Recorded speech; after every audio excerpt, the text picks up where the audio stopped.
그해 겨울 양지 마을은 차가운 냉기에 휩싸였습니다. 낡은 지붕들은 매서운 바람에 속절없이 흔들렸고 을씨년스러운 분위기가 감돌았습니다.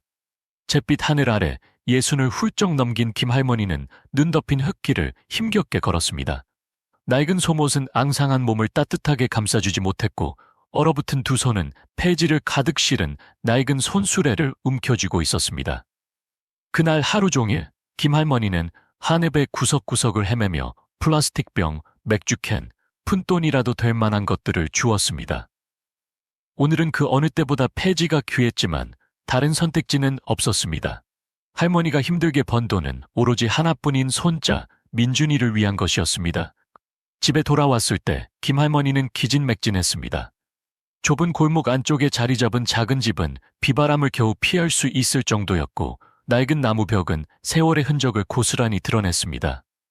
10살 난 민준이는 작은 화롯가에 앉아 있었습니다. 할머니가 돌아오자 민준이는 곧장 달려와 두 눈을 반짝이며 할머니를 맞이했습니다. 할머니, 오늘 너무 추웠죠? 힘드시죠? 민준이는 할머니를 꼭 안았습니다. 김할머니는 미소 지으며 손자의 머리를 쓰다듬었습니다. 목소리는 쉬었지만 사랑이 가득했습니다. 괜찮다. 네가 착하니 할미는 그걸로 됐다. 하지만 할머니의 마음속에는 걱정이 가득했습니다. 당장 내일 민준이 학비는 어떻게 마련해야 할지 막막했습니다. 민준이는 할머니의 자랑이자 학교에서 늘 1등을 놓치지 않는 아이였습니다. 김할머니는 가난이 손자의 배움의 기회를 빼앗는 것을 절대 원하지 않았습니다. 민준이는 정성스레 저녁상을 차렸습니다. 꽁보리밥에 나물 몇 가지뿐이었지만 민준이는 맛있게 먹었습니다. 민준이를 보며 김할머니는 더욱 마음을 다잡았습니다. 무슨 일이 있어도 손자의 미래를 책임져야 한다고 생각했습니다. 그날 밤 가족 모두 잠든 후 김할머니는 낡은 침대에 누워 잠 못 이루었습니다. 눈앞에 다가올 막막한 날들과 끊임없이 짓누르는 가난을 떠올렸습니다. 하지만 아무리 힘들어도 올바른 마음만 지키면 모든 일이 더 나아질 거라고 믿었습니다. 다음 날 아침 김할머니는 일찍 일어나 새로운 하루를 맞이할 준비를 했습니다. 낡은 손수레는 여전히 구석에 놓여 있었고 할머니는 다시 삶을 위한 여정을 시작했습니다. 날씨는 여전히 매서웠지만 김할머니는 개의치 않았습니다. 매서운 바람이 골목마다 휘몰아치며 길거리 눈을 더욱 두껍게 만들었습니다. 할머니는 조심스럽게 손수레를 끌고 집을 나섰습니다. 그리고 민준이에게 살며시 당부했습니다. 민준아, 집에서 착하게 있어라. 할미 금방 다녀올게. 민준이는 고개를 끄덕이며 할머니를 향해 손을 흔들었습니다. 민준이는 할머니가 자신을 위해 얼마나 애쓰시는지 잘 알고 있었고 마음속 깊이 할머니를 세상에서 가장 존경하는 영웅으로 생각하고 있었습니다. 날이 밝을 무렵 김할머니는 남대문 시장을 지나갔습니다. 늘 다른 곳보다 폐지를 더 많이 주울 수 있는 곳이었습니다. 시장은 활기찼지만 살을 내는 듯한 추위는 사라지지 않았습니다. 김할머니는 몸을 굽혀 빈병, 폐지박스 등 상인들이 버린 물건들을 하나하나 주웠습니다. 할머니를 알아본 채소가게 아주머니가 말을 걸었습니다. 김할머니, 오늘 제가 좀 시든 채소가 있는데 민준이 갖다 주시오. 김할머니는 기뻐하며 감사 인사를 몇 번이고 되풀이했습니다. 작은 선물이지만 김할머니에게는 큰 도움이 되었습니다. 해가 기울기 시작할 무렵 김할머니는 사람들이 많이 다니는 큰 길가를 걷기로 했습니다. 눈이 온통 하얗게 덮여 있었고 김할머니는 구부정한 허리로 길을 걸으며 한 곳이라도 놓치지 않으려 두 눈을 크게 떴습니다. 그러다 문득 길가 눈 속에 파묻힌 검은색 물건을 발견했습니다. 할머니는 그것을 들어 눈을 털어냈고 고급스러운 가죽 가방이라는 것을 알아챘습니다. 김할머니는 가방을 열어보고 깜짝 놀랐습니다. 안에는 꼼꼼하게 묶인 현금 다발이 가득 들어 있었습니다. 총 5억 3천만 원. 평생 꿈도 꿔보지 못한 엄청난 돈이었습니다. 가방 안에는 박시성을 가진 남자의 신분증과 명함도 들어 있었고 주소와 전화번호도 적혀 있었습니다. 김할머니는 멍하니 서 있었습니다. 머릿속은 수많은 생각들로 어지러웠습니다. 이 돈이면 민준이 학비를 몇 년이고 댈 수 있고 손자 병원비도 마련할 수 있으며 낡은 집도 고칠 수 있었습니다. 하지만 곧 양심이 할머니에게 말을 걸었습니다. 이 많은 돈을 잃어버린 사람은 얼마나 걱정할까 김 할머니는 생각했습니다. 이 돈을 갖는 것은 옳지 않다는 것을 알았습니다. 결국 김 할머니는 가방을 끌어안고 다짐했습니다. 내일 꼭 주인을 찾아줘야겠다. 양심이 허락하지 않는다. 다음 날 아침 희미한 햇살이 안개 낀 창문을 뚫고 들어왔지만 겨울 추위는 여전했습니다. 김 할머니는 낡은 목도리를 둘러매고 잃어버린 가방을 주인에게 돌려주기 위해 집을 나섰습니다. 마음은 무거웠지만 정의로운 행동에 대한 믿음이 있었기에 한 걸음 한 걸음 천천히 마을 중심을 향해 걸어갔습니다. 길을 걸으면서 김 할머니는 수많은 사람들의 호기심 어린 시선을 마주했습니다. 가난한 노파가 번쩍이는 가죽 가방을 끌어안은 모습은 도시의 번잡함과 너무나 어울리지 않았습니다. 어떤 사람은 호기심의 말을 걸었고 어떤 사람은 비웃었습니다. 저 할머니 돈이라도 주웠나 봐. 웬 가방을 끌어안고 저렇게 다녀. 저 할머니 뭔가 꿍꿍이가 있는 거 아냐? 이런 말들은 김 할머니의 마음을 더욱 무겁게 만들었지만 묵묵히 걸음을 옮겼습니다. 옳다고 믿는 일은 절대 잘못된 일이 될 수 없다는 것을 스스로에게 되뇌었습니다. 강남 빌딩에 도착하자 굳은 분위기와 냉랭함에 김 할머니는 더욱 당황했습니다. 안내 데스크 직원은 한참을 망설인 후에야 이사에게 전화하는 것을 허락했습니다. 박씨 이사가 나타났을 때 그의 키 큰 모습과 엄격한 표정은 김 할머니를 더욱 작아지게 만들었습니다. 김 할머니는 떨리는 손으로 가방을 내밀며 또박또박 말했습니다. 이사님, 제가 길에서 이 가방을 주웠습니다. 이사님 가방 같아서 가져왔습니다.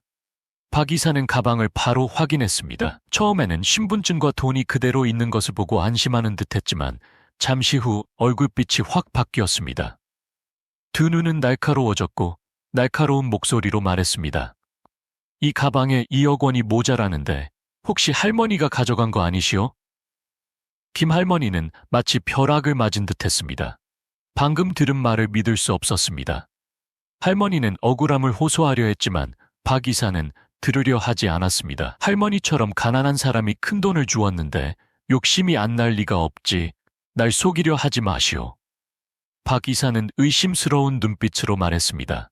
김 할머니는 눈물을 뚝뚝 흘렸습니다. 양심대로 하면 보상받을 거라고 생각했지만 지금은 오히려 하지도 않은 일로 모함을 받고 있었습니다. 주변 사람들은 수군대기 시작했습니다. 저 할머니가 분명히 가져갔어. 누가 돈을 보고 욕심이 안 나겠어? 요즘 가난한 사람 중에 양심적인 사람이 어디 있겠어? 김 할머니는 수치스러움을 느끼며 건물을 나왔습니다. 낡은 다리는 눈 덮인 거리를 힘없이 걸었습니다. 매서운 바람에 몸은 떨렸지만 마음속 고통은 더 컸습니다. 왜 내 말을 믿어주지 않는 거지? 김 할머니는 스스로에게 물었습니다. 집으로 돌아왔을 때 민준이는 평소처럼 달려와 할머니를 맞았습니다. 민준이는 제잘거리며 할머니에게 물었습니다. 할머니, 오늘 많이 힘드셨어요? 제가 따뜻한 물 준비해놨어요. 손 따뜻하게 씻으세요. 민준이를 보며 김 할머니는 울음을 참을 수 없었습니다. 하지만 손자에게 이 사실을 알리고 싶지 않았습니다. 슬픔을 감춘 채 애써 미소 지으며 민준이 머리를 쓰다듬었습니다. 괜찮다. 네가 착하니 할미는 그걸로 됐다. 그날 밤 김할머니가 희미한 등불 아래 앉아 있었을 때 문 두드리는 소리가 들렸습니다. 문을 열자 젊은 여성이 눈에 들어왔습니다. 두꺼운 외투를 입은 여자는 안타까운 표정을 짓고 있었습니다. 할머니, 저는 수진이라고 해요.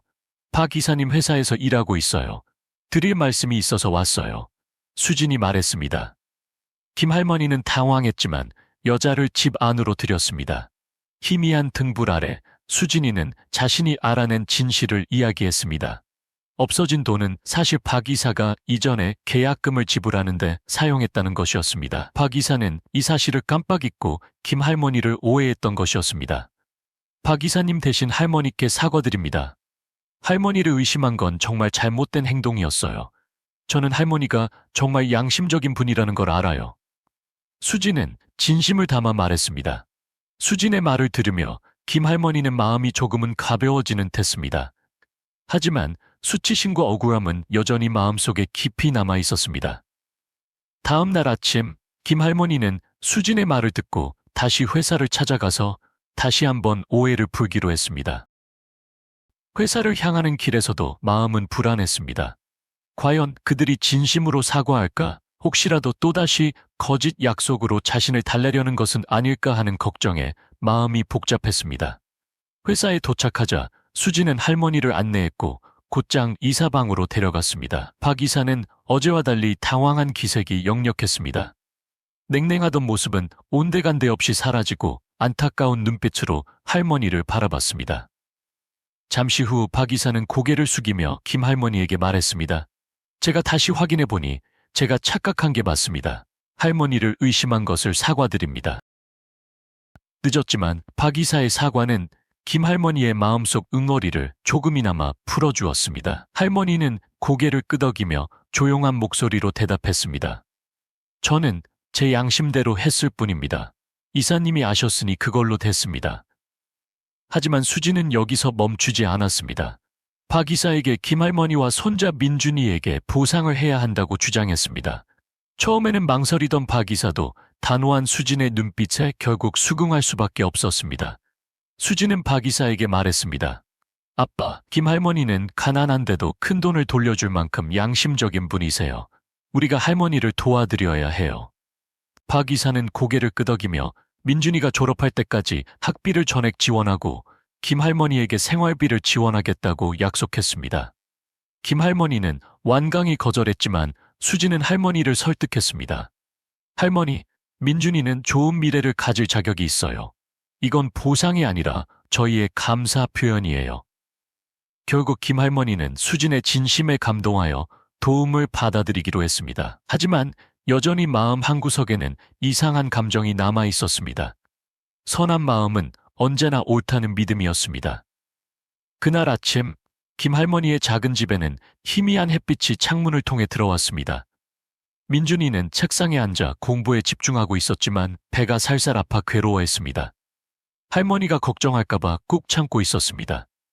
점심때가 되자 김할머니는 나물과 말린 생선으로 간단한 점심을 준비했습니다. 그때 민준이는 갑자기 고통스러운 비명을 지르며 쓰러졌습니다. 얼굴은 창백했고 김할머니는 깜짝 놀라 민준이를 급히 일으켰습니다. 민준아, 왜 그러니? 어디 아프니? 어서 병원에 가자. 김할머니는 있는 힘껏 민준이를 업고 가장 가까운 경주 보건소로 달려갔습니다. 걸어가는 내내 걱정과 두려움에 눈물이 멈추지 않았습니다. 민준이는 할머니를 안심시키려 애썼습니다. 할머니 괜찮아요? 하지만 민준이의 목소리는 점점 더 작아졌고 김할머니는 더욱 불안해졌습니다. 병원에 도착했을 때 의사는 민준이의 상태를 확인하고 바로 말했습니다. 급성 맹장염입니다. 지금 바로 수술해야 합니다. 늦으면 위험합니다. 수술비는 1,500만 원이라는 말을 듣고 김할머니는 눈앞이 캄캄해졌습니다. 폐지를 팔아 겨우 몇만 원을 벌던 할머니에게는 감당할 수 없는 금액이었습니다. 할머니는 무릎을 꿇고 의사에게 간청했습니다. 제발 우리 손자 먼저 살려주세요. 제가 돈은 어떻게든 마련하겠습니다. 우리 손자는 아직 어려요. 제 전부나 마찬가지입니다. 하지만 병원 규칙상 돈을 먼저 내지 않으면 수술을 해줄 수 없다고 했습니다. 김할머니는 눈물을 글썽이며 병원을 나와 여기저기 아는 사람들을 찾아다니며 돈을 빌려보려 했지만 모두가 할머니처럼 힘든 상황이었습니다. 김할머니는 다시 병원으로 돌아와 민준이를 꼭 끌어안았습니다. 무력감에 괴로워하고 있을 때 예전에 수진이 했던 말이 떠올랐습니다. 도움이 필요하면 언제든지 말하라는 말. 할머니는 떨리는 손으로 수진의 명함을 찾아 전화를 걸었습니다. 30분도 채 지나지 않아 수진은 보건소에 나타났습니다. 김할머니가 바닥에 주저앉아 울고 있는 모습을 보고 수진은 급히 할머니를 일으켰습니다. 할머니 무슨 일이에요? 민준이 괜찮아요. 걱정 마세요. 제가 다 알아서 할게요. 수진은 곧바로 서울병원에 전화했습니다. 수진의 도움으로 민준이는 곧바로 서울병원으로 옮겨졌습니다.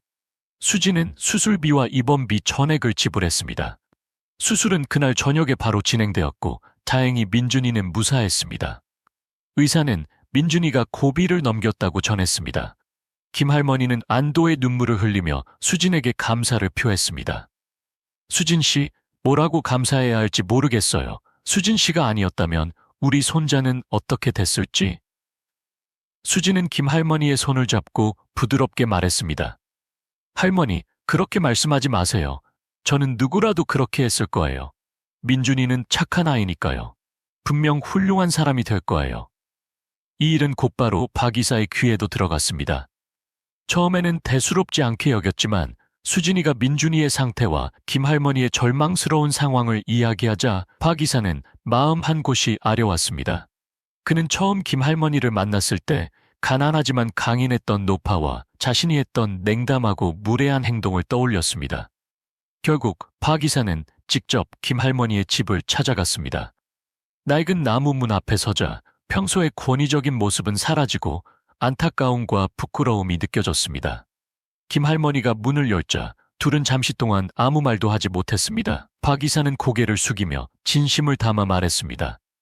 김할머니, 할머니께 사과드리러 왔습니다. 할머니를 의심해서 죄송합니다. 그리고 할머니와 민준이를 돕고 싶습니다. 제발 거절하지 말아 주십시오. 김할머니는 당황하여 아무 말도 하지 못했지만 박 이사의 눈빛에서 진심을 느낄 수 있었습니다. 잠시 후 할머니는 조심스럽게 말했습니다.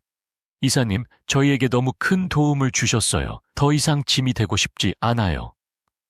박 이사는 포기하지 않고 민준이 학비를 지원해주고 매달 생활비를 지원해주겠다고 제안했습니다. 이번에는 김할머니도 거절하지 않았습니다. 도움을 받기로 했지만 스스로에게 필요한 만큼만 받겠다고 다짐했습니다. 박 이사 가족의 도움은 김할머니와 민준이의 삶을 완전히 바꾸어 놓았습니다. 민준이는 학교에 꾸준히 다니며 학비 걱정 없이 공부할 수 있었습니다. 김할머니도 매일 폐지를 주우러 다니지 않아도 되었습니다. 대신 텃밭에 채소를 심고 집을 가꾸며 손자 공부를 격려했습니다. 어느 날 민준이는 학교에서 받아온 상장을 들고 집으로 뛰어왔습니다. 할머니, 제가 수학 경시대회에서 1등을 했어요. 선생님들이 저를 엄청 칭찬해 주셨어요. 민준이의 밝은 미소를 보며 김할머니는 행복에 겨웠습니다. 지난 세월 동안의 고생이 손자가 성장하는 모습을 보며 모두 잊히는 듯 했습니다. 어느 날 아침 수진과 박 이사는 김할머니의 집을 찾아와 특별한 제안을 했습니다. 자리에 앉자 수진은 조심스럽게 말했습니다. 할머니는 평생 고생하셨잖아요. 이제 편히 쉬면서 노후를 즐기셔야 해요. 저희가 할머니와 민준이를 저희 집으로 모시고 싶어요. 거기서 할머니는 아무 걱정 없이 지내실 수 있을 거예요. 김할머니는 깜짝 놀랐지만 망설였습니다. 이 작은 집에는 수많은 추억이 깃들어 있었습니다. 할머니는 미소 지으며 고개를 저었습니다. 수진아, 너무 고맙지만 여기가 내 집이다. 민준이만 곁에 있으면 다른 건 아무것도 필요 없단다. 박 이사는 더 이상 강요하지 않고 고개를 끄덕였습니다. 그리고 말했습니다. 김할머니, 저희는 언제나 할머니 곁에 있습니다. 언제든지 저희에게 말씀하세요. 김할머니는 눈물을 글썽이며 진심을 담아 그들에게 감사 인사를 했습니다. 이야기는 따뜻하고 진솔한 분위기 속에서 마무리되었습니다. 큰 일을 겪은 후 김할머니와 민준이의 삶은 점차 안정을 찾아갔습니다. 박 이사 가족의 도움을 받았지만 김할머니는 여전히 텃밭을 가꾸고 집안일을 하며 소박한 삶을 이어갔습니다. 힘들었던 이전 생활과는 달리 이제는 자신이 여전히 쓸모있는 존재라는 것을 느끼며 살아갔습니다. 민준이는 훌륭하게 성장했습니다. 그는 김할머니뿐만 아니라 학교 전체의 자랑이었습니다.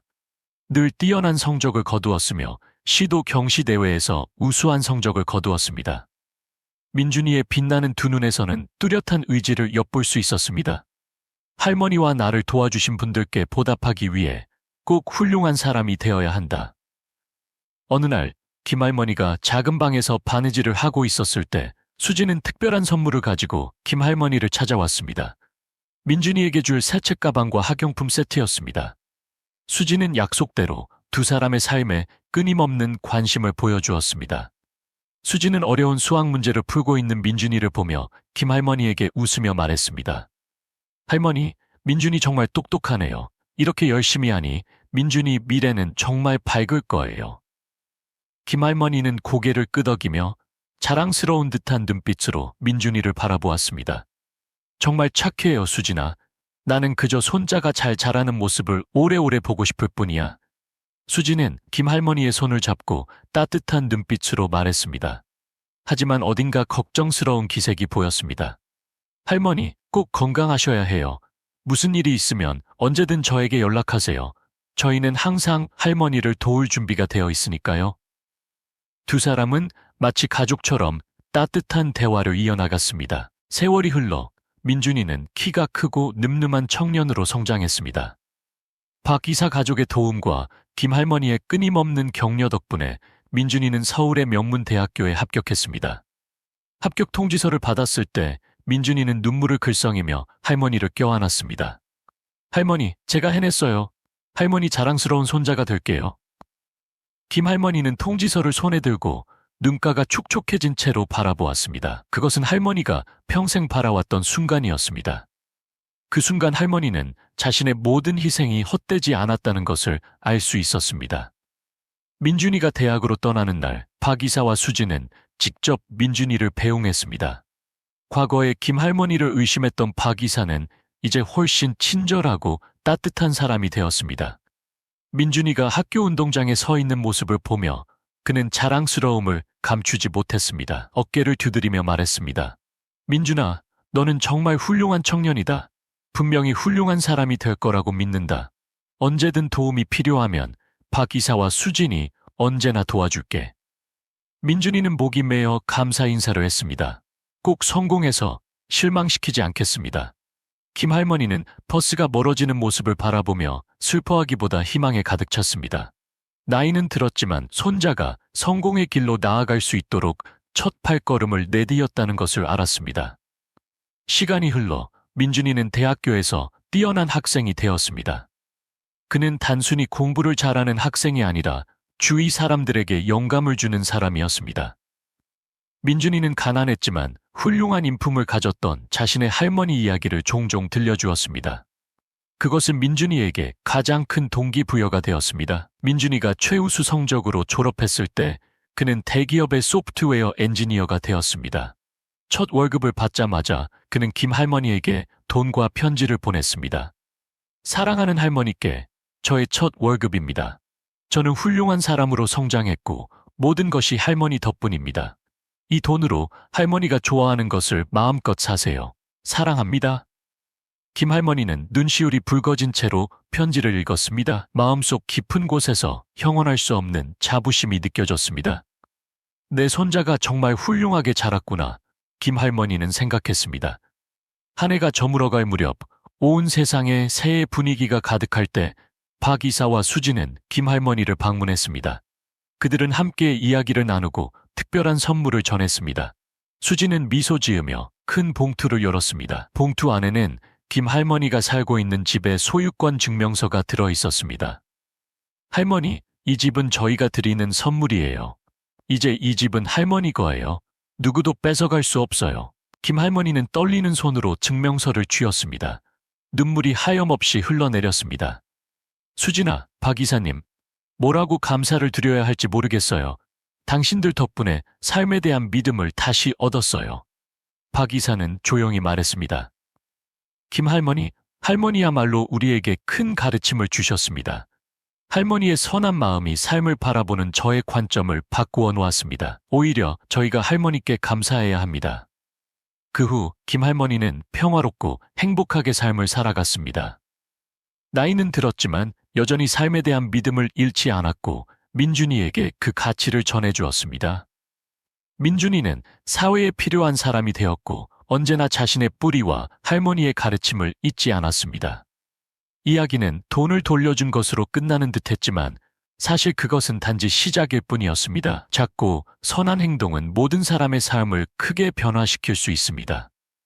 차가운 세상 속에서 선한 마음과 공감은 따뜻한 불꽃이 되어 서로를 연결하고 함께 살아갈 힘을 준다는 것을 보여주는 이야기였습니다.